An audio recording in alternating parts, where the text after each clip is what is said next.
Ang kwentong ito ay hango sa totoong buhay. Karanasan ito ni Angelo. Taong 1968, Bobon, Samar.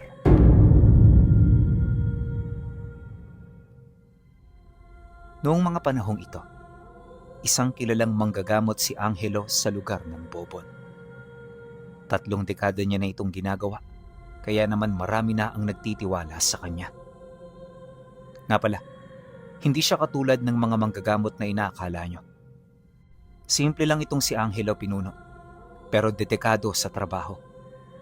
Di rin niya ipinagkakaila ang babaw ng karunungan na meron siya, pero sa kabila ng lahat ng yon, marami siyang taong natutulungan.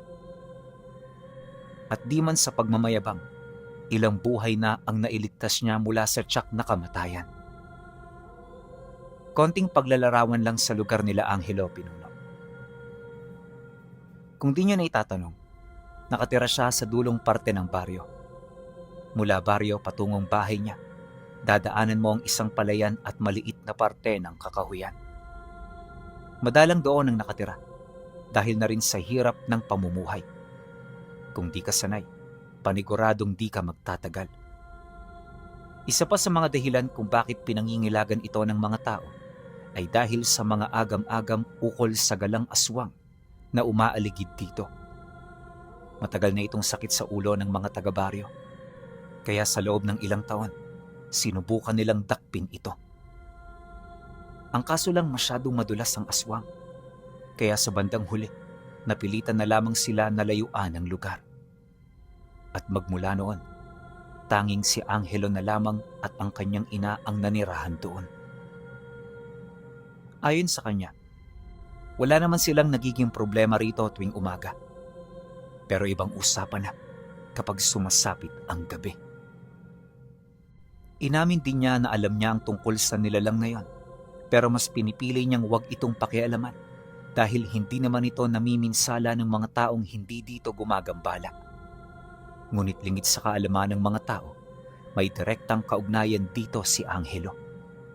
Ano man ang kanyang dahilan, siya na lamang ang nakakaalam. Sa pagsapit ng taong ito, nagpatuloy ang kanyang trabaho. Nga pala Pinuno, di ko rin nasabi sa inyo na itong si Angelo ay dating sundalo noong panahon ng gera. Marami na siyang pinagdaan ng pagsubok at dahil sa mga anting-anting niya kung bakit nakaligtas siya. Di man sa pagmamayabang pero ilang beses na niyang naranasang makipagkumprontahan sa mga dayuhang sundalong Hapon noong panahong yon. At dahil dito, kung bakit nawala ang lahat ng kaibigang malalapit sa kanya. Gayunpaman, hindi ito isang nakakalungkot na pangyayari dahil nagtagumpay sila. At pagkatapos ng gera, tsaka siya bumalik sa pagiging manggagamot. Ito ang naging daan niya para makalimutan ng mga bagay-bagay na minsang nagbigay bangungot sa kanya. Awa naman ng Diyos, wala siyang naranasang hindi kaaya-aya sa loob ng mahabang panahong panggagamot niya. Literal na purong pagtulong lang sa kapwa ang kanyang pinagkakaabalahan hanggang sa dumating ang punto na may nanirahang antingero sa baryo. Akala niya makakapagpahinga na siya dahil sa pagdating nito, pero tila bang mas lalong lumala ang sitwasyon sa lugar nila. Ilang araw lang kasi ang lumipas, nabalitaan niya na nanghihingi ito ng mga donasyon mula sa mga taong tinutulungan nito. Kung kani-kanino na rin ito lumalapit para lamang magkaroon ng mabilisang pera. Noong una, inisip niya na baka paninira lang ang mga ganoong kwento ukol sa antingero, kaya naman hindi niya ito gaanong pinagtuunan ng pansin. Dumaan pa ang 1 linggo. Wala na halos nagpapagamot sa kanya. Kaya naman para mabuhay, naobliga si Angelo na magsaka sa lupa niya. Kung ano-ano na rin ang diskarteng ginagawa niya para lamang kumita ng malaki. Kahit papaano, di naman siya nahihirapan sa ganoong sitwasyon. Gawa ng noon pa man, sanay na siya sa ganoong hanap buhay. Ang problema, dahil sa pagkaabala niya, hindi na niya natutukan ang mga nangyayari sa baryo hanggang sa isang araw, may bumisitang lalaki sa kanya para magpagamot. Nang masipat niya ito, dali-dali naman niya itong nilapitan at pinapasok. Pagdating nila ng sala, kagad niya itong tinanong ukol sa nararamdaman nito sa katawan niya. Dagdag pa ni Angelo na, "Siguro kaya ka napilitang pumunta rito dahil mahaba ang pila sa kabila, no?" "Kumusta naman yung antingero? Magaling ba?" Nang marinig ito ng lalaki, umiling-iling lang naman ito habang sumasagot sa kanya ng, "Hindi yun magaling, Manoy Angelo. At mas lalong hindi rin yun manggagamot. Kaya walang pumupunta rito sa inyo dahil hinaharang ng taong yun. Lahat kami pinagbabantaan niya na may mangyayari sa aming masama kung sa iba kami hihingi ng tulong." "Ha? Bakit naman? May gusto ba siyang patunayan? Ano sa tingin mo ang rason kung ba't niya ginagawa yan?" "Di ko nga rin ho alam, Manoy. Basta lahat kami sa baryo nahihiwagahan sa kanya. Kami na rin mismo ang umiiwas, kaya kahit labag sa aming loob, sa kanya kami nagpapagamot." Nang marinig naman ito ni Angelo, maging siya man nalabuan sa rason ng antingero. Kaya para magkaroon ng kalinawan ng lahat ng yan, sinadya niya ito. Matapos niya itong gamutin, kasama niya itong pumunta ng baryo. Bago siya umalis ng bahay, may hinahon siyang nagpaalam sa kanyang ina para naman kahit papaano hindi ito mag-alala. Pagkarinig naman ito sa kanyang sinabi, kasyual naman itong sumagot ng, "Mag-iingat ka, Angelo, ha? Hindi mo kilala ang taong yan, kaya dumistansya ka sa kanya. Umiwas ka rin sa kahit na anong komosyon para wala tayong magiging problema." "Oo, Nay. Alis na ho kami." Pagkatapos ng kanilang pag-uusap, tsaka naman sila umalis. Pagkaraan ng kalahating oras na paglalakad, narating na nila ang sentro ng baryo. Pagsilay niya sa lugar, wala naman siyang napansing kakaiba.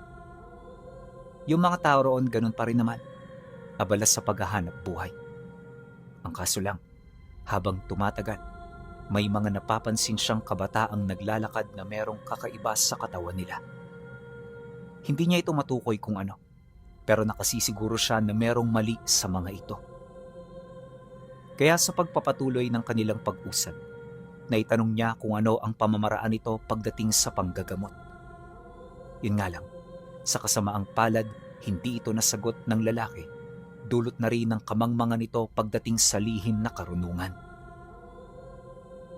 "Pasensya ka na, Angelo, pero ayoko magsalita ng mga bagay na hindi ko nauunawaan. Ayoko magdunong-dunungan dahil baka yan lang ang pagmulan ng gulo dito sa baryo." Nang marinig niya ang sinabi nito, kagad naman niya yung naunawaan. Kaya naman sa halip na magpumilit, nagdesisyon siya na respetuhin ang sinabi ng kanyang kausap. Hindi nagtagal, nang marating nila ang bahay nito, doon niya nakilala ang asawa nitong nagdadalang tao. Ayon dito, ilang beses na itong nagpatingin sa antingero, pero imbis na gumaling ang kanyang mga nararamdaman, mas lalo pa itong lumala. Humingi rin ito ng pangontra laban sa mga aswang, pero sa halip na lubayan sila ng mga ito, tila bang naagaw pa nila ang atensyon ng mga ito. Pagtatapat pa nito sa kanya na, magmula noong humingi sila roon ng pangontra at langis, gabi-gabi na sila nitong binibisita. Nakakalapit na rin yun sa kanilang tahanan, hindi katulad noong sa kanya pa ito lumalapit para magpagamot. Nang marinig naman ni Angelo ang sinabi nito, kagad naman niyang tiningnan ng langis habang nagwiwika rito ng, "Hindi muna ako magsasalita hanggat hindi ko pa napapatunayan ang lahat. Pero base sa mga sinasabi ninyo, meron na akong ideya kung anong klaseng tao ito. Mag-iingat na lang tayo para hindi tayo mapahamak." Matapos niya itong sabihin, kagad niyang kinuha ang langis. At sa pagdampi pa lang dito ng palad niya, hindi na naging maganda ang kutob niya. Ilang minuto pa ang lumipas. Nang masiyasat na niya ang laman nito, dito niya nakumpirma na hindi ito isang pangontra. Bagkus isa itong karga na pang-akit sa mga aswang at iba pang mga nilalang ng kaliwa. Nang malaman niya ang tungkol dito, talaga namang nagulat siya. Hindi niya kasi mawari kung ano makukuha ng antingero sa pagbibigay ng ganoong bagay. Kaya naman para maibsa ng kalbaryo ng pamilya, kaagad niya itong sinunog sa labas. Binaunan din niya ng dasal ang paligid dahil sa mga markang nakita niya. At pagkatapos nun, bumalik siya sa loob ng bahay para ibigay sa buntis ang pangontrang nararapat dito. Eto, kunin mo. Panatilihin mo to sa tabi mo at huwag na huwag mong ipagpapalit sa kung ano-ano. Iwasan niyo ring lumapit sa taong yon dahil wala yung maidudulot na maganda sa buhay ninyo.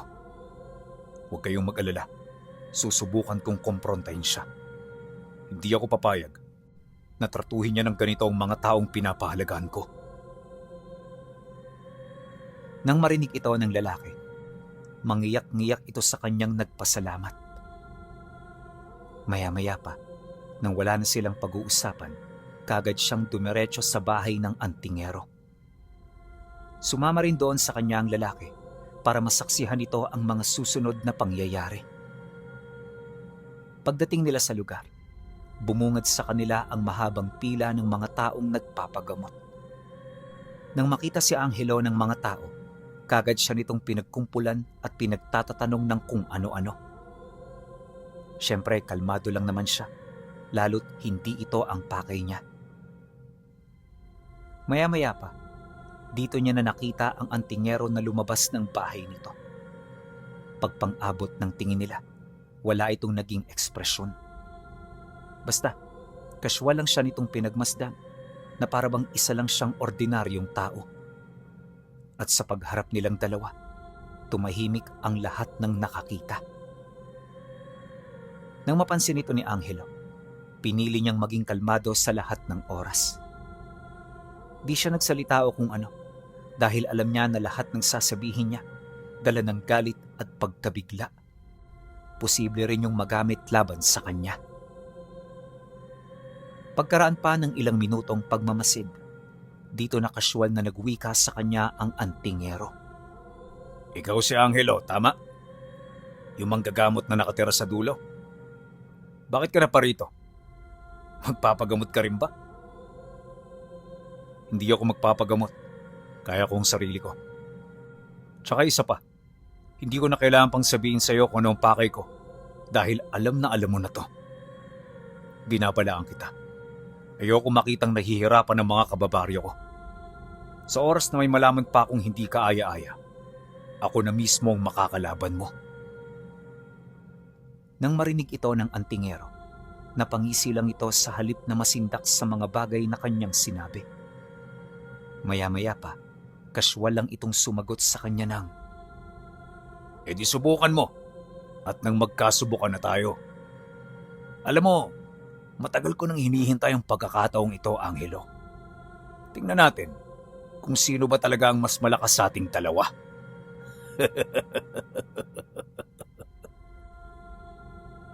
Matapos nitong magsalita, kaagad itong pumasok sa loob ng bahay niya. Si Angelo naman, pasimpleng binalaan ang mga pumipila ukol sa totoong pagkatao ng antingero. Lahat ng nalalaman niya sinabi na niya sa paniniwalang ito ang magpapamulat sa mga tao. Subalit sa kasamaang palad, hindi lahat naniwala sa kanyang mga sinabi. Ayon sa mga nakarinig, maaaring sinasabi niya lang ito para siraan ang kapwa niya antingero. Nang marinig naman ni Angelo ang sinabi ng mga tao, kaagad siyang umalis. Hindi na siya nagsayang ng oras sa pagpapaliwanag dahil sa isip-isip niya, kasalanan na nila yon kung hindi sila maniniwala. Dumaan ang mga araw, nanatiling normal ang kanilang pamumuhay. Ang kaso lang, dahil sa mga nalaman niya, madalas siyang bumaba sa baryo para tulungan yung mga batang nakita niya. Sa loob ng ilang araw na pabalik-balik sa bahay ng mga ito, dito niya nalaman na nawawala ang halos kalahati ng mga laman loob nilang may mahalagang tungkulin sa kanilang mga katawan. Kabilang na rito ang kalahati ng atay, maliit na peraso ng puso at bituka. Nung ilahad niya ito sa mga magulang ng mga batang natingnan niya, hindi yun halos makapaniwala sa kanyang mga sinabi.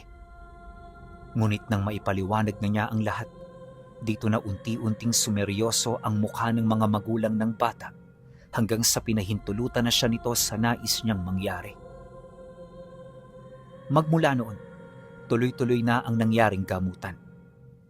Hindi naging madali ang proseso, pero sa bawat araw na dumaraan, may nakikita silang resulta hanggang sa tuluyan na nga niyang mapagaling ang mga pasyente niya. Nung magawa niya ito, bumalik ang sigla ng mga bata. Nawala na rin ang panganib sa kanilang mga buhay, kaya habang nagpapalakas ang mga ito, hindi na muna niya yon binisita. Basta, bago niya ito iwan, nagbigay siya ng mga mahalagang bagay na pwedeng gawin ng mga magulang habang nasa proseso pa ito ng pagpapagaling. Hanggat maaari, pinaiwas din niya yon sa antingero upang hindi na lumala ang karamdaman ng mga ito. Akala ni Angelo isang magandang hakbang ang ginawa niyang pagtulong, pero pagkaraan lang ng ilang araw na hindi niya pagbisita, may nalaman siyang bagay na nagdulot ng matinding pagkabahala sa puso niya. At ang bagay na yon ay ang patungkol sa pagkawala ng wisyo ng mga batang tinulungan niya. Labis itong ikinagalit ng pamilya, kaya kaagad itong nagpakalat ng kung ano-anong balita ukol sa kanya. Nagkusa na rin itong lumapit sa antingero sa pagbabakasakaling ito ang makakatulong sa anak nila. Nang marinig ni Angelo ang balita, hindi siya kaagad bumaba ng baryo. Ang ginawa niya, hinayaan niyang tumagal ito hanggang sa may mga tao nang lumapit sa kanya. Naniniwala siya na meron pa ring taong naniniwala sa mga nasimulan niya at hindi nga siya nagkamali. Dahil pagkaraan lamang ng 2 araw, 3 sa mga individual na matagal nang nagpapakonsulta sa kanya ang kusang lumapit para ihayag ang kanilang mga nalalaman. Hapon na nang makarating ang mga ito, kaya nataon-noong wala na siyang ginagawa sa kanila. Pagsilay naman niya rito, kagad niya itong sinenyasa na pumasok sa bahay. Maya-maya pa, nang magkaharap na sila, dito niya na ito tinanong ukol sa problema. Binigyang diin din niya ang patungkol sa antingero at sa kung ano ang mga ginagawa nito sa kanilang baryo. Nang marinig naman ito ng isa sa mga kalalakihan, dito na ito nagsimulang magsalita ukol sa mga bagay na kanilang nalalaman. Alam mo ba, Angelo? Nung hindi ka na nagpaparamdam, mas lalong dumami ang mga deboto ng taong yun. Araw-araw, mahigit 20 kataong bumibisita sa kanya mula dito sa ating baryo at sa mga karatig lugar. Pero nakakapagtaka, para mas lumulubha pa lalong kanilang mga karamdaman. Duda ko, Angelo, merong ginagawang hindi natin alam ang antingerong yun. At ano man ito, labis nitong naapektuhan ng mga tao sa baryo. Kaya nakikiusap kami sa'yo. Makialam ka na. Huwag kang mag-alala. Suportado ka ng bawat isa sa amin. Nang marinig niya ang sinabi nito, dito na siya dahan-dahang nagkaroon ng kutob. Alam niya sa kanyang sarili na nagsasabi ng totoo ang mga kausap niya, kaya obligado na siyang kumilos. Pero bago niya ito gawin, nagtanong muna siya ng iilang mga detalye. Siyempre, kailangan niyang malaman ang pagkatao ng antingero, kung sino ang pinagmulan nito at kung saan ito nakakuha ng taglay nitong lihim na karunungan. Sa kanilang pag-uusap kasi, nalaman niya na kalugar din nila ito. At kaya lang naman hindi niya ito kilala dahil halos 2 dekada itong nawala sa kanila bago yun bumalik. Dagdag pa ng kanyang mga nakausap, wala silang sapat na balita ukol sa kung ano ang ginawa nito sa mga taong hindi umuwi sa kanila. Basta ang alam lang nila, isang matandang lalaki ang nagpasa rito ng lihim na aral. Pagkasambit naman ito ng mga kataga, kaagad naman siyang nagkaroon ng interes sa taong pinag-uusapan nila.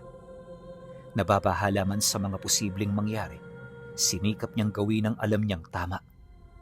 Maya-maya pa, sumagot siya sa mga ito ng, Bababa ako bukas. Bandang alas 8 bibisita ako sa mga bahay ninyo. Kaya ngayon pa lang pag-uwi ninyo, kumalap na kayo ng mga individual na pwede nating makausap ukol sa pagkatao ng antingerong yan. Matapos naman niya itong sabihin, dali-dali namang umalis ang mga taong nakausap niya. Pagsapit ng sumunod na araw, kaagad na siyang naghanda. Pagpatak ng alas 7, bumaba na siya hanggang sa makarating na siya sa bahay ng mga ito. Pagdating niya roon, naabutan niya itong matyagang naghihintay sa kanya. Maya-maya pa, nang masipat siya ng 3, kaagad siya nitong isinama patungo sa bahay ng isang taong nakumbinsi nila. Sa kanilang paglalakad, dito nabanggit ng mga nakausap niya ang testamento ng taong nahikayat nila. Nang marinig naman ni Angelo ang sinabi nito, hindi siya gaanong nagsalita. Hanggat maaari, inilihim niya ang mga bagay na kanyang naiisip dahil na rin sa dami ng mga taong nakikinig sa kanila. Di nagtagal, nang marating na nila ang bahay, nakita niya ang isang matabang lalaki na kanina pang naghihintay. Pagsilay nito sa kanila, agad sila nitong sinalubong kasabay ng pag-uwika nito ng, Mabuti naman at dumating na kayo. Sumunod kayo. Nandito na ang taong hinahanap ninyo. Pagkasambit nito ng mga katagang yon, kagad naman silang sumunod. Pagpasok nila sa loob ng bahay, nakita nila ang isang babae na may kalong-kalong na sanggol na hindi na gumagalaw. Sa unang tingin, alam na ni Angelo na patay na ito. Ang nakakapagtaka lang, bakit hindi pa ibinuburol ang sanggol?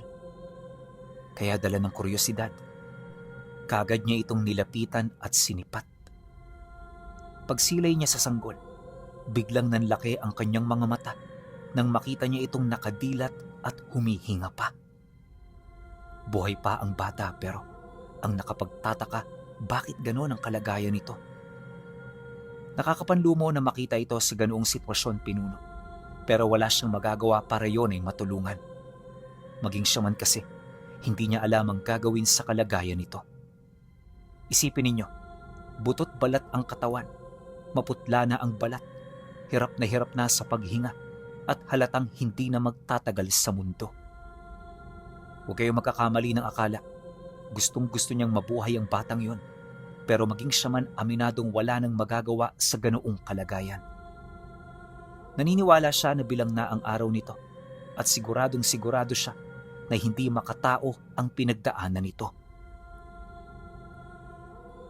Sa kanilang pag-uusap, inilahad ng babae na dating malusog ang anak niya. Wala itong sakit hanggang sa aksidente itong mabalian dahil sa paglalaro. Sinubukan itong hilutin ng lolo nito pero hindi nito naibalik sa dati ang bata. Kaya naman nagdesisyon ito na dalhin sa kanya. Ang problema nung papaalis na sila, may kapitbahay silang nakapagturo sa antingero. Di man kumbinsido sa kakayahan nito, wala silang nagawa kundi paniwalaan yon. Ang naisip kasi ng babae, di hamak na mas malapit ang tahanan nito kumpara sa bahay ni Angelo. Kaya dala ng kamangmangan, dito sila pumunta. Ang kaso lang, pagkatapos ng nangyaring gamutan, hindi na naging normal ang bata. Ilang araw pa sila ritong nagpabalik-balik hanggang sa nangayayat na ito ng husto at kalaunay lumala na ang kalagayan nito. Sinubukan nila itong ereklamo sa taong yon, pero marami itong sinabi sa kanila ng mga bagay na halos hindi nila maunawaan. Kaya sa halip na makipagmatigasan at makipag-away pa, nagdesisyon sila na umalis na lang. Magmula noon, mas lalong tumindi ang pinagdaanan ng bata hanggang sa lumala na ito ng lumala at mawala na ito ng kakayahan na kumilos at makapaglakad pa. Dito rin niya nalaman na nasa edad 4 anyos na ang batang yon. Subalit nung tiningnan niya ito, para lang itong sanggol na nasa 6 na buwan ng gulang. Nakapagtataka ang ganoong estado ng biktima at maging siya man hindi niya mawari kung ano ang pinagdaanan nito. Pagkaraan pa ng ilang minuto, dahan-dahan niya itong inusisa hanggang sa makita niya ang mga singit nitong ubod ng itim. Naglalabas din ito ng kakaibang amoy, kaya madalas itong lagyan ng maraming tela ng nanay nito. Ang problema lang, hindi nito naisip na doon nagmumula ang sakit ng bata. Pagsilay dito ni Angelo, dahan-dahan niya itong hinawakan hanggang sa may bigsang pumutok sa ilalim ng laman nito. Kagad itong umibabaw sa balat ng bata hanggang sa nagpumilit na itong lumabas. Kasabay ng berdeng nana, ang halos 3 uod na gahintuturo na ang laki. Pagbagsak nito sa sahig, agad niya itong kinuha at nilagay sa garapon. Matapos nun, pinagmasdan nila ito hanggang sa mapansin nila na hindi ordinaryo ang uod na lumabas sa katawan ng musmus. Nakasisiguro noon si Angelo Pinuno na ang uod na yon ay pagmamay-ari ng isang uri ng gabunan na tinatawag niyang lumpang. Ayon sa kanya, parang isang mangkukulam ang ganoong uri ng aswang dahil sa kakayahan nitong gumamit ng lihim na karunungan. Madali din itong nakakapanloko ng biktima, gawa ng madalas sa mga ito nagpapanggap na mga albularyo para makapagparami. Pagtatapat pa niya na, matagal na siyang may haka-haka na isang lumpang ang antingerong yon, pero hindi niya ito mapatunayan dahil sa dami ng taong naimpluwensyahan at nagmamahal dito.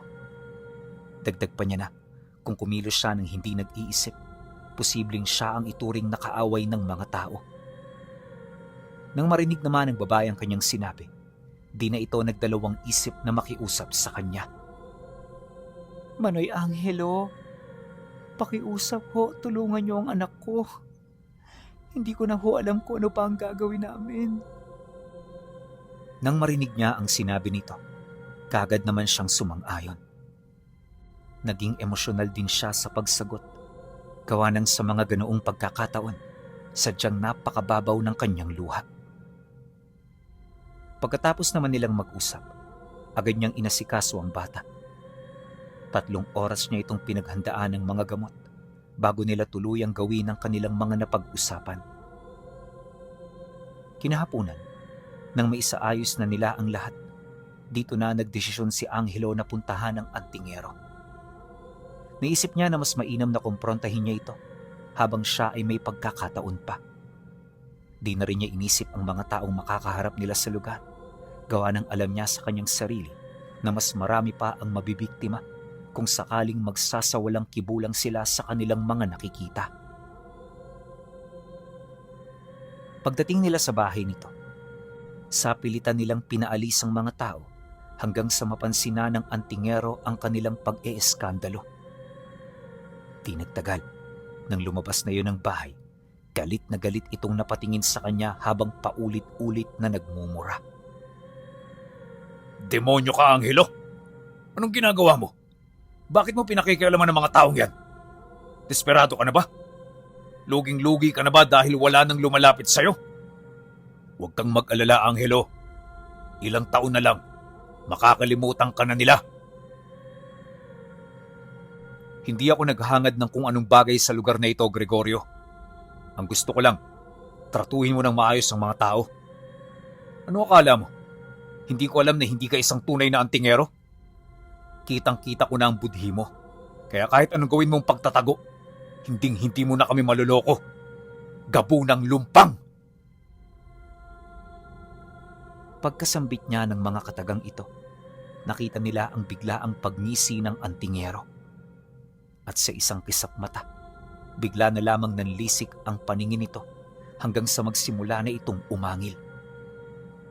Maya-maya pa, bigla naman itong bumalik sa normal, kasabay ng dahan-dahan itong pagkalma. Paglaho ng kabangisan nito sa muka, dito na itong mahinahong nagwika sa kanya ng, Mahusay, Angelo. Pero ano naman kung kilala mo na ako? Sa tingin mo ba, Angelo, may magagawa ka para mapabagsak ako? Sinasabi ko sa'yo, wala kang magagawa. Hinding-hindi mo mapipigilan ang balak kong pagkubkob sa baryong ito. Kaya kung ayaw mong madamay ang iyong ina, umuwi ka na lang at manahimik. Akala ng nilalang masisindak nito ng ganun kadali si Angelo. Pero di pa man ito tapos sa pagsasalita, tinigal po niya na yun sa noo. Kagad itong naramdaman ng nilalang, kaya napilitan itong bumalik sa loob ng kanyang bahay. Nang mapansin naman ni Angelo ang pagkagulat nito, agad niya yung tinanong kung nasa maayos pa ba yung kalagayan. Dagdag pa niya na, wala naman siyang ginagawa, kaya wala itong dapat nakatakutan. Matapos niya itong sabihin, tsaka siya naglakad papalapit. Maya-maya pa, pagdungaw niya sa pinto, nakita niya itong nasa tunay na nitong anyo. Galit na umaangil ang nilalang hanggang sa bigla na lamang siya nitong sinunggaban. Ilang minuto rin silang nagpang-abot bago yun tuluyang kumaripas ng takbo papalayo. Sa sobrang bilis nito, kagad itong naglaho sa kanilang paningin, kaya hindi niya na ito sinundan. Pagtahimik ng paligid, gulat na gulat ang kanyang mga kasama sa mga nakita nila. Yung ilan sa mga ito, napilitan ng umuwi para ipagsabi ang kanilang mga nakita. Nang mapagtanto naman ito ni Angelo, kagad niya itong inabisuhan na wag na munang magpapakalat ng anumang espekulasyon laban sa nilalang. Mariin din niyang inilahad na babalik pa ito sa kanilang lugar, kaya wag na wag silang mangangahas na siraan ito at pagsabihan ng kung ano-ano.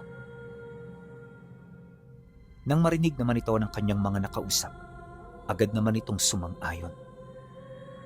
Pag-alis ng dalawa nilang kasama, dali-dali naman silang pumasok para halughugin ang bahay ng nilalang. Ayon sa kanya, nasa entrada pa lang nito, nakita na nila ang mga banga na halos kasing taas ng mga tao. Sa loob ng bangang yon, may mga nakalublob na karne sa isang itim at malapot na langis. Hindi niya mawari kung ano ang langis na yon, pero nakasisiguro siya na ginagamit ito ng nilalang pangpreserba ng mga pagkain. Paghugot naman niya mula sa ilalim, nakita nila ang mga karne ng taong nakababad. Kaya niya nakumpirma na karne ng tao ang nakuha niya dahil sa kakaibang tekstura ng laman nito. Nang malaman naman ito ng taong sumama sa kanya, kagad itong napasuka. Dali-dali rin itong lumabas, dulot ng matinding pandidiri sa mga bagay na kanyang nakita. Nang mapansin ito ni Angelo, ipinagpatuloy niya ang pagsuyod hanggang sa bumungad sa kanya ang kwarto nito na punong-puno ng mga kalansay ng sanggol. Nagkalat din ng samut-saring anting-anting na malimit nitong ginagamit panlinlang ng tao. Matapos naman niyang masilayan ang lahat ng iyon, dito na siya nagdesisyon na sunugin ang bahay nito. Wala siyang pakialam kung labis itong ikakagalit ng nilalang, basta ang nais niya matigil na ang lahat ng kasamaang ginagawa nito sa lugar nila.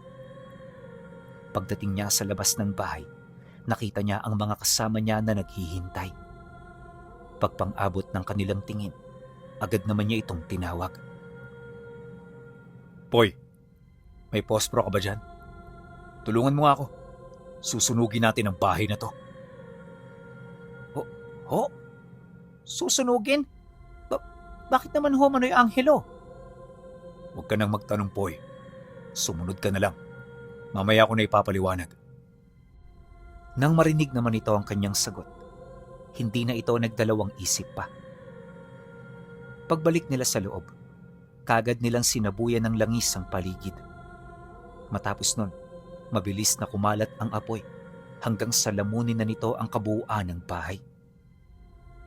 Nang mapansin naman ito ng mga taga-baryo, kagad naman yung nagtulong-tulong para apulahin ito. Ang kaso lang, sa sobrang laki ng apoy, hindi na nila yon napigilan. Halos wala na rin silang naisalba sa bahay, maliban na lamang sa mga kagamitan ng antingerong nasa labas. Matapos ang pangyayari, kagad na nag-usap-usap ang mga taga-baryo. Bawat isa aminado na walang ideya sa sunog na bigla na lang kumalat sa bahay ng antingero. Basta ang huli nilang nakita bago yun mangyari ay ang pagkumpronta nilang dalawa. Pagkarinig naman ng mga taga-baryo sa sinabi ng kasama nila, di sila nagdalawang isip na hanapin si Angelo. Nang matunugan naman niya ang pakay ng mga ito, kagad siyang umuwi sa kanila para dito na dinggin ang mga usap-usapan patungkol sa ginawa niya. Ayon sa kanya, bandang 5:00 na nang makarating ang mga ito. Binubuo rin niyo ng maraming bilang at bawat isa sa mga ito hindi maipagkakailang natulungan na ng antingero. Pagpasok nito sa kanilang bahay, may hinahon niya itong sinalubong. Di pa man yun nakakapagsalita, kinompronta na niya ang punong barangay na kasama ng mga ito. Magandang hapon ho sa inyo. Unahan ko na kayo. Wala akong ideya sa pakay ninyo. Hindi ako nagsunog ng bahay, kaya nagkakamali kayo ng taong pinagbibintangan. Paano naman ako may gawa nun? Kanina pa ako nakauwi. Nang marinig ito ng punong barangay, kagad itong napatingin sa kanyang mga kasama. Ilang minuto rin yung nag-isip bago ito sumagot sa kanya ng, Ganun pa. Kung hindi ikaw, Angelo, sino? Tsaka sabi nitong mga kasama ko, ikaw ang huling nakitang nakikipag-argumento kay Gregorio. Anong pinag-usapan niyo kanina? Bakit parang hindi kayo nagkasundo? Ano man ho yun, labas na kayo roon. Basta ulitin ko, hindi ako nagsunog sa bahay ni Gregorio. Wala akong kinalaman dyan, kaya wala na tayong dapat pag-usapan. Dahil sa kanyang sinabi, narespeto naman ito ng punong barangay. Kaya imbis na magtagal pa, agad naman yung nagpaalam sa kanya. Matapos nun, dali-dali naman siyang pumasok para abisuhan ng nanay niya ukol sa mga posibleng mangyari sa pagsapit ng gabi. Malakas ang kanyang kutob, nababalikan siya ng lumpang para tapusin ang kanilang mga nasimulan. Pagtungtong ng 6:00, nakakalat na sa paligid ang lahat ng pangontrang matagal na niyang tinago. Habang nagmamasid, nakahanda na ang sundang sa kanyang tabi. Yung nanay naman niya, payapa na ring natutulog na parabang wala itong inaalala. Ilang minuto pa ang lumipas, dito na siya nakarinig ng kakaibang huni. Naglakbay ito sa lahat ng dako bago ito tuluyang mawala kasabay ng paglamon ng kakaibang katahimikan. Dahil sa pangyayari, kung kaya't nakakasiguro siya na pinagmamasdan na ng nilalang ang bahay niya. Maya-maya pa, may nakita siyang nilalang na gumapang pababa mula sa puno ng mangga. Pagsilay niya rito, kagad niyang narinig ang pag-angil nito, indikasyon na hinahamon siya nito. Kaya naman ang maunawaan niya ang ipinaparating ng nilalang, hindi siya nagdalawang isip na lumabas. Bitbit ang kanyang sundang. Kagad niyang binuksan ang pintuan ng bahay habang walang habas itong pinagmumura. Direkta na rin niya itong pinangalanan upang hindi na magmaang-maangan ng nilalang na siya ang pakay nito. Nang marinig naman ng lumpang ang kanyang mga sigaw, nakita niya kung papaano itong ngumisi na parabang nakakaloko ito. Ilang segundo pa ang dumaan, bigla itong nagpalit ng anyo hanggang sa bumungad sa kanya ang hubot-hubad na katawan ng antingerong si Gregorio. Paglapit nito sa kanyang tahanan, bahagya itong tumigil sa paglalakad kasabay ng pagwika nito sa kanya ng, Sabi ng mga taga-baryo, malakas ka. Kaya heto, binisita kita sa mismong teritoryo mo. At para matuwa-tuwa ka, nagdala na rin ako ng mga kaibigan ko. Di ba ang sabi mo gusto mo kaming makalaban? Narito na kami. Tingnan natin kung may magagawa ka. Pagkasambit nito ng mga katagang yon, agad naman itong bumalik sa tunay nitong anyo. Paglalarawan dito ni Angelo, malayong malayo ang itsura nito sa mga pangkaraniwang gabunan. Hindi ito katulad ng iba na kawangis ng tao, gawa ng ang mga nilalang na yon ay may pagkakahalin tulad sa mga itim na multong hindi matahi-tahimik. May mga lumuluwa itong mga mata, mga bungangang animoy walang hangganan sa oras na mahigop ka, at mga paang hindi sumasayad sa lupa. Butot balat din ang mga katawan nila, tapos wakwak ang kanilang mga dibdib at tiyan. Ang kanilang mga tadyang ay parang mga bunganga, buhat sa mga gumagalaw nitong mga buto na parabang mga ngipin. Matapos niya yung masilayan, Sa halip na makaramdam ng takot, ipinakita ni Angelo ang kanyang tapang. Wala siyang ginawa na kahit na ano. Animoy ang mga nilalang na ito ay malayong malayo sa kanyang lakas at kakayanan. Nang mapansin naman ito ng mga lumpang, hindi na ito nagdalawang isip na sumugod hanggang sa makapasok na sila sa loob ng bakuran. Ngunit bago pa man siya nito masunggaban at maatake, bigla itong sinugod ng isang nilalang na hindi man lang nito natunugan. Dahil sa pangyayaring yon, bahagyang nagkagulo sa hanay ng mga lumpang sa puntong mapilitan na ang mga ito na mapaatras. Paglayo nila sa bahay nila Angelo, bigla ring nawala ang mga nilalang na sumugod sa kanila, kasama ang kauri nilang nalapa nito. Dahil sa pangyayaring yon, kung kaya't nakaramdamang mga ito ng pag-aalangan. Sa halip na direktang sumugod sa kanya, napilitan ng mga ito na paligiran na muna ang bahay niya. Kaya naman ang mapansin ito ni Angelo, hindi niya maiwasang mapawikas sa mga ito ng, "Oh, anong ginagawa niyo? "Bakit? Iniisip niyo ba na may kasama ako rito?" "Wala." Guni-guni niyo lang ang lahat ng yon." Nang marinig naman ito ng gabunan, bigla itong nilamon ng matinding galit. Sa sobrang panggigigil nito, walang pagdadalawang isip itong sumugod sa kanya hanggang sa salagin ito ng nilalang na hindi nila nakita kanina. Pagsilay ni Gregorio dito ng malapitan, nakita niya ang mga siko nitong kasing talim ng espada, katawang kasing tibay ng bakal at paninging kasing talas ng punyal. Unang silay din niya sa nilalang na yon. Wala siyang naramdaman kundi ang matinding kilabot na biglang bumalot sa kanyang katawan. Sinubukan niya itong takasan pero hindi niya ito nagawa hanggang sa tumarak na sa tiyan niya ang matatalas nitong mga kuko. Pagbagsak ng lumpang sa lupa, kagad naman itong kinaladkad ng nilalang hanggang sa mapigilan ito ng mga kasama nitong tumulong dito. Pagdistansya ng pangkat ng antingero, nakita nila ang nilalang na yon na umupo malapit sa kinaroroonan ni Angelo. Bagay na ikinagulat ng mga ito. Ilang minuto pa ang lumipas, hindi na napigilan ni Gregorio na mapatanong sa kanya ng, "Ano ka bang talaga? Bakit meron kang alagang ganyan?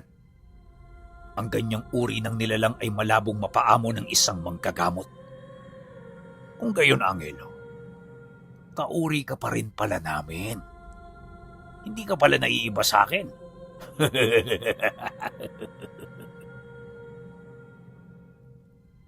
"Nagkakamali ka, Gregorio. Malayong malayo ako sa iyo. Dahil ako purong manggagamot, samantalang ikaw nagbabalat kayo lang para makadaya ng tao.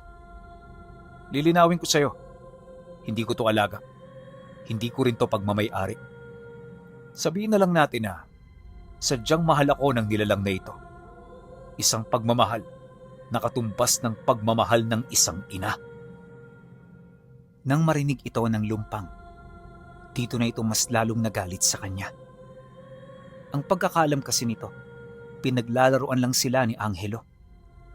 Kaya naman para matapos na ang lahat ng kasinungalingan, ipinag-utos nito sa kanyang mga kasamahan na sunugin sila hanggang kamatayan. Pagbaba nito ng utos, dali-dali namang nagsikumpulan ang mga kasamahan nito, senyales na naghahanda ito ng isang malaking pag-atake. Maya-maya pa, bigla itong umatungal ng malakas, kasabay ng buong puwersa nitong pagsugod sa kanya. Paglapit ng pangkat, kagad itong nahati sa dalawa upang masigurong mananatiling abala ang nanay niya. Hanggat maaari, inalayo rin nila ito sa kanya sa paniniwalang wala siyang kapangyarihan kapag nailayo nila ang nilalang. Ngunit lingid sa kaalaman ng mga lumpang, meron siyang sapat na lakas at karanasan para iligtas ang kanyang sarili. Maaring wala siyang malakas na anting-anting o agimat, pero ilang beses na siyang nasadlak sa ganoong sitwasyon. Alam na niya ang kanyang gagawin, kaya hindi man lang siya nakaramdam ng kahit na anong kaba. Paglayo niya sa nanay niya, kagad naman niyang hinarap ang mga ito. Simple lang ang ginawa noon ni Angelo. Aatake siya pagkatapos ng atake ng mga kalaban niya. Nakatuon din ang kanyang atensyon sa bakuran ng bahay nila dahil sa mga patibong na kanyang ikinalat. Sa pagpapatuloy ng ganoong sitwasyon, tila bang dahan-dahan ang nahihirapan ang mga nilalang. Kapag aatake kasi sila, ginagamitan niya ito ng tigalpo at dasal. Siya rin mismo ang gumagabay sa mga ito, patungo sa mga patibong niyang nakakamatay. Dahil sa ganoon niyang taktika, kung kaya't kaagad na nakaramdam ng panghihina ang mga lumpang. Napagtanto kasi ng mga ito na baliwala ang kanilang lakas at kapangyarihan laban sa talino at kahusayan ng kanilang kalaban.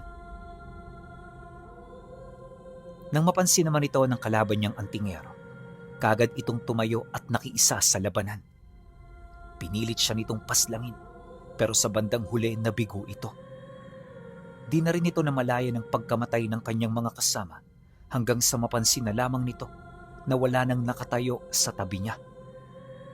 Pagbaling nito ng tingin sa paligid, nakita nito ang nanay niya na nakatayo habang hawak-hawak ang biktima nitong nag-aagaw buhay. Matapos nun, bigla nitong sinugod ang antingero hanggang sa bumagsak na yun sa lupa. Pilit pa itong nagpupumiglas, pero wala na itong lakas para lumaban sa kanila. Kalaunan, si Angelo na mismo ang nagpatigil sa nanay niya.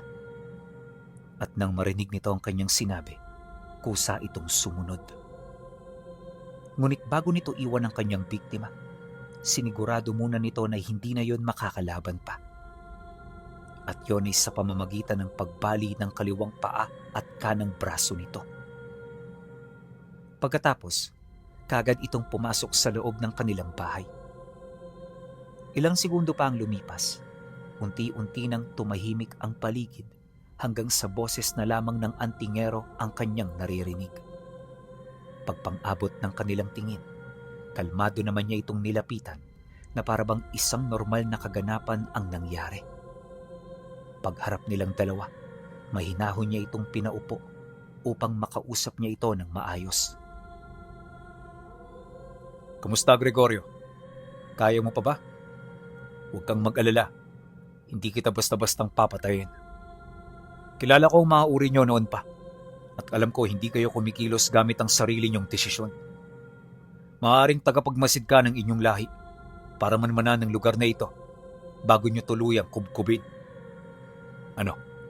Tama ba ako? Pagkarinig naman ng nilalang sa kanyang sinabi, agad naman itong itinanggi ang kanyang mga aligasyon. Subalit di pa man yun nakakapagrason. Dahan-dahan niyang ipinasok ang talim ng sundang sa mismong sugat nito, malapit sa puso. Huwag mo nang itanggi ang mga sinasabi ko. Anong akala mo? Mangmang ako sa uri ninyo? Magdahan-dahan ka sa pagsisinungaling mo, Gregorio. Dahil posibleng yan pa ang maging mitya ng kamatayan mo. Matapos naman niya itong balaan, hindi na ito nakasagot pa. At paunti-unti, dito na ito nakaramdam ng matinding takot sa puntong hindi niya na yun kayang maitago. Sa pagpapatuloy naman ng kanilang pag-uusap, wala nang nagawa ang nilalang kundi ipagtapat ang misyon ng kanilang uri. Tama nga si Angelo Pinuno. Dumayo ito sa kanilang baryo para magmasid. Nakatakda rin nilang kubkubi ng kabuuang lugar bago sumapit ang buwan ng Setyembre. Ang rason dito ng mga lumpang, isang magandang lugar ang baryo nila. Marami itong kalapit lugar na maaari nilang mapagkunan ng pagkain. Dagdag pa nito na isa sa nakakuha ng atensyon nila ay yung mga malalawak na kakahuyan na hitik sa mga itim na engkanto. Kabilang yun sa misyon ng kanilang lahi, kaya para masiguradong magtatagumpay sila, ipinadala nito ang pinakamalakas na kanilang tagapagmasid. Nang marinig naman ni Angelo ang sinabi nito, naramdaman niya na nagsasabi ito ng totoo. Dito na rin siya nagdesisyon na buhayin ito upang magsilbing banta sa kanilang mga kauri.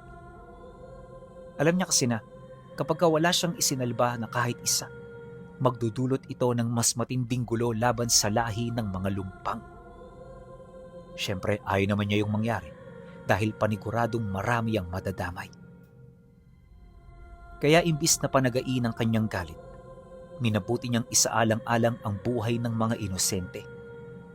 Bago rin niya yun tuluyang palayain, binalaan niya ito na kapag ka magpumilit itong pumunta sa kanilang baryo, siya na mismo ang dadayo sa pugad nila. Nang marinig naman ng lumpang ang kanyang sinabi, hindi nito maiwasang mapangisi kahit hirap na sa kanyang katayuan. Pagtayo nito, seryoso itong nagwika sa kanya ng, Wala kang ideya sa sinasabi mo. At dahil dyan mapapahamak kayo. Makakaasa ka na matatanggap ng aking Panginoon ang lahat ng piling mo. Tandaan mo, Angelo. Walang sisihan, ha?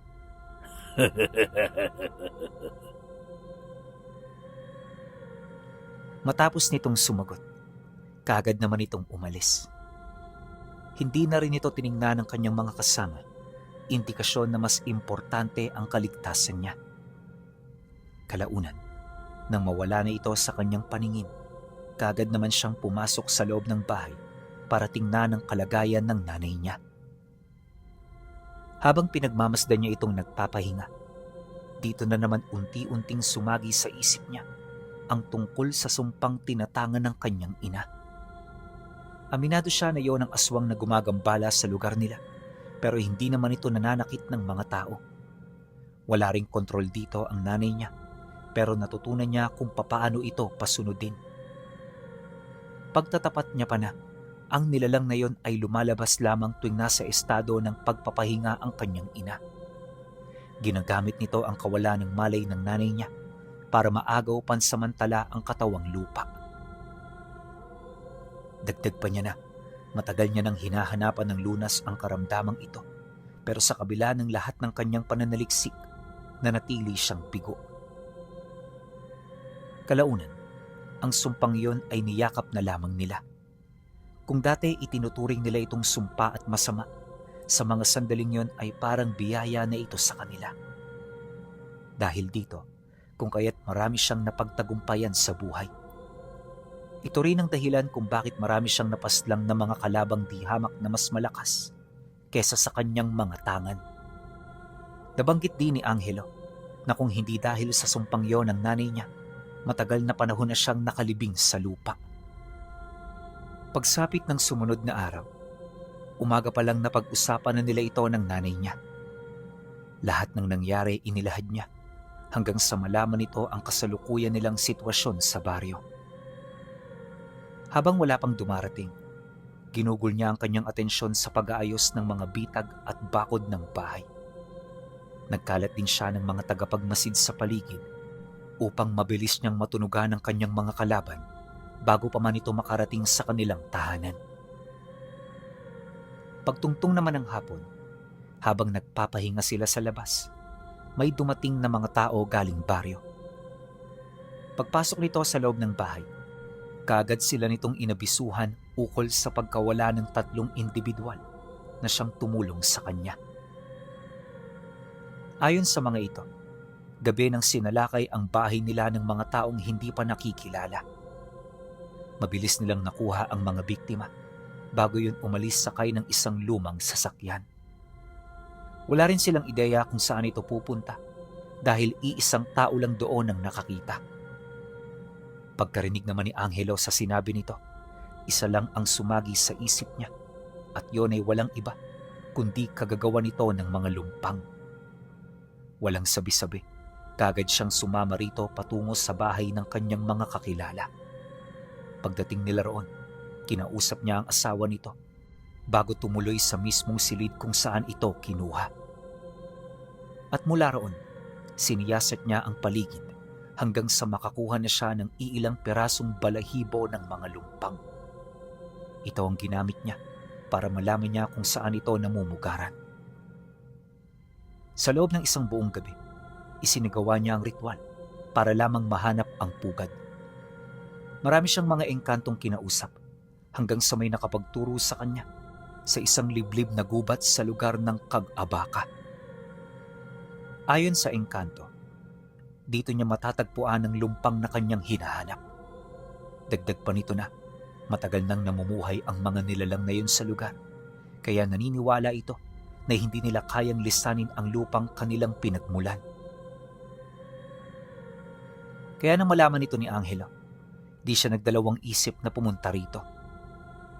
Pagsapit ng sumunod na araw, kasama ang kanyang ina, nilakbay nila ang ilang milya patungo sa lupain ng Cag-Abaca.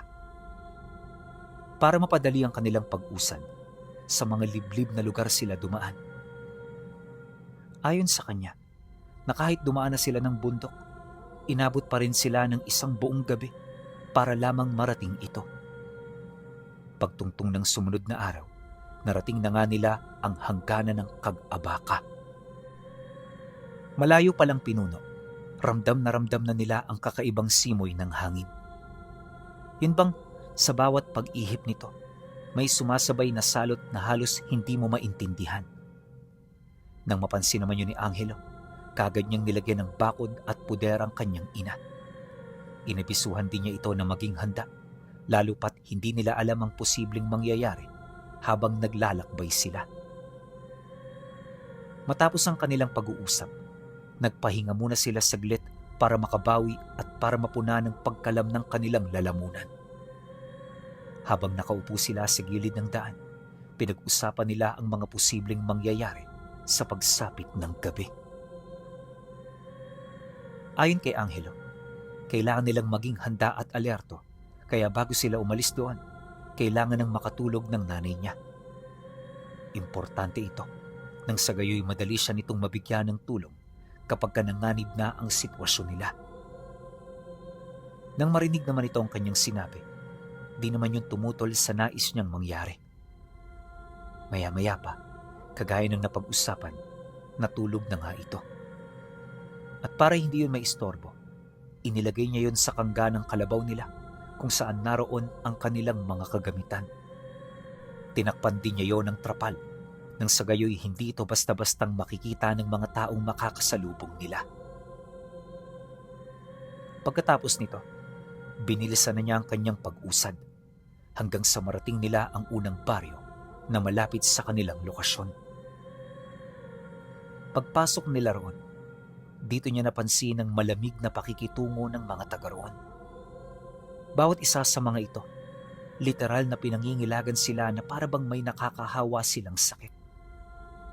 Naiilang man, pinili ni Angelo na wag na lang itong pagbigyan ng pansin. Hindi naglaon, nang makalabas na sila roon, kagad nilang tinahak ang daan patungo sa gubat. Papasapit na noon ang hapon pero hindi sila tumigil sa pag-usad hanggang sa makita na nila ang lugar na kinaroroonan nito. Ayon kay Angelo, matatagpuan ang lugar na yon malapit sa isang malaking lambak. Malayo rin ito sa komunidad pero nakapagtatakang may mga lumang bahay na nakatayo rito. Kalaunan, nang medyo malapit na sila sa bukana nito, doon na nila nakita ang mga taong naglalakad papalapit. Pagsilay niya sa mga ito, kagad naman niyang inihanda ang punyal niya. Tinalasan din niya ang kanyang pagmamasid nang sa gayoy wala itong makuhang kahit na anong bagay sa kanila. Di nagtagal, nang lumubog na ang araw, bigla siyang nagulat nang may sumunggab sa alaga niyang kalabaw. Kagad itong nagtamo ng malalalim na saksak sa dibdib na siya namang ikinamatay nito. Pagbagsak ng alaga nila sa lupa, dali-dali naman siyang lumundag mula sa likod nito habang tinatawag ang kanyang ina. Matapos niya yung gawin, buong lakas niyang sinugod ang pumatay sa alaga niya hanggang sa magpang-abot na silang dalawa. Sa galit noon ni Angelo, hindi niya yun tinantanan hanggang sa mapatay niya ito. At pagkatapos nun, tsaka niya inatake ang mga natitira. Sa labas pa lamang ng kakahuyan, nagpang-abot na sila hanggang sa makita niya ang malaking grupo ng mga lumpang na nagmamadali ng lumapit sa kanyang kinaroroonan. Pagsilay naman niya rito, kagad niya itong sinalubong at walang habas na pinagtatataga. Nagtagal ito ng ilang minuto bago siya nagdesisyong tawagin ng nanay niya. Nang marinig naman ito ang kanyang pagtawag, dali-dali yung nagkaroon ng malay. Pagpuspos dito ng nilalang, mabilis itong tumakbo papalapit para tulungan siya. At sa isang iglap, walang habas nitong inatake ang mga kalaban niya. Sa loob ng ilang segundo, nakapatay na ito ng mga lumpang, dahilan para mapukaw nito ang atensyon ng mga nilalang. Paglayo sa kanya ng mga kalaban, dito na siya malayang nakausad hanggang sa makapasok na siya sa loob ng gubat. At mula roon, tahimik niyang binaybayang daan hanggang sa makita na niya ang pugad ng mga nilalang. Ayon sa kanya, parang sementeryo ang lugar ng mga ito. Gawa ng ang kanilang mga tirahan ay halos walang pagkakaiba sa mga nicho. Naniniwala rin siyang mahigit sa ilang daang lumpang ang naninirahan doon, kaya halos hindi niya alam kung papaano ito susugpuin. Ilang minuto pa ang lumipas. Laking gulat na lamang niya nang bigla nitong pasukin ng kanyang ina. Walang takot itong umatake sa lugar hanggang sa lumaganap na ang kaguluhan sa buong paligid. Dahil sa ginawa nito, kung kaya't napilitan naman siyang sumunod. At dahil sa kaguluhang ginawa ng nanay niya, kung kaya't hindi nito namalayan ang kanyang pag-atake. Nagulat na lamang ang mga lumpang nang makita siya nitong papalapit sa kanilang pugad. Maya-maya pa, kagad siyang umihip ng tigalpo sa hangin bago tuluyang umatake sa mga nilalang. Dahil sa ginawa niya, kung kaya't sa loob lamang ng ilang segundo, nakapatay siya ng 5. At sa pagpapatuloy ng ganoong pangyayari, hindi nila tinigilan ang lahi ng mga nilalang hanggat hindi pa yon nang hihina. Pagkaraan ng mahigit sa 1 oras na pakikipaglaban, tumampad sa kanya ang mga labi na pinaslang ng nanay niya. Napakarami nito pinuno sa puntong nagkalat na ito kung saan-saan. Dahil sa pangyayaring yon, kung kaya't napilitan na ang mga lumpang na lumikas. Bagaman may mangilan-ngilan pa sa kanila ang lumalaban, hindi ito sapat para mapigilan ang pagwawala ng nanay niya. Di nagtagal, nang mapaslang na nito ang isa sa mga pangunahing pinuno ng angkan, naglahong parang bula ang mga natitirang lumpang. Pilit pa yung sinunda ng kanyang ina pero sa kasamaang palad wala na itong naabutan. At sa paglipas ng mga araw, sinuyod nila ang mga karatig lugar ng Kag-Abaka para hanapin ang mga natitirang lumpang pero wala na silang nakita. Kaya naman ang mapagtanto ito ni Angelo, nagpasya na rin siyang bumalik sa lugar nila. Matapos ang pangyayari, nakasiguro siya na hindi na yon babalik pa. At bumalik man, posibleng abutin pa yon ng ilang taon. Kailangan pa kasi nitong magparami bago maisipang maghigante. Dahil dito, kung kaya't kahit papaano'y napanatag na rin ang kanyang sarili. Alam niya kasi na kailan may hindi na magiging banta ang mga lumpang sa kanya. Naniniwala rin siya na labis na itong kinakatakutan ng kanyang ina, kaya kailan may hindi na ito magkakaroon ng lakas ng loob para atakihin sila. Dumaan pa ang mga linggo, nanatili siyang alerto kahit wala nang nararamdamang banta. Mas mainam na yon kay Angelo kaysa magpakakampante sa kabila ng mga panganib na posible nilang makaharap. Awa ng Diyos, taon na ang lumipas, hindi na nagpakita sa kanya ang mga lumpang. Meron naman siyang nababalitaan pero milya-milya na ang layo nito sa lugar nila. Kaya sa halip na pagtuunan pa ito ng pansin, sinikap na lamang niya na gawin ang mga bagay na magpapatahimik sa kanya. At para makalimutan ng lahat ng yon, itinuon niya ang kanyang atensyon sa pagtulong sa kanyang kapwa. Paunti-unti, naibalik niya ang tiwala ng lahat hanggang sa magkaroon na siya ng pagkakataon na lumipat sa sentro ng baryo. At nang manirahan sila roon, dito na rin dumami ang kanyang mga kaibigan. Kalaunan, dito na rin niya nakilala ang babaeng magiging ina ng mga anak niya. Nang magkaanak na sila pinuno, nabago ang direksyon ng buhay niya. Paunti-unti nakalimutan na niya ang tungkol sa panggagamot. Bihira na siyang manggamot noon pinuno, sa kadahilan ng mas importante para sa kanya ang paghahanap buhay. Ika nga ni Angelo, hindi mabubusog ang sikmura ng mga anak niya kung patuloy niyang uunahin ang iba. Maaaring mali ito sa pananaw ng kanyang kapwa, pero para sa kanya, yon ang bagay at dapat na ginagawa ng isang responsableng ama. Nang malaman ito ng mga kababaryo nila, kagad naman itong ginalang ang kanyang mga desisyon.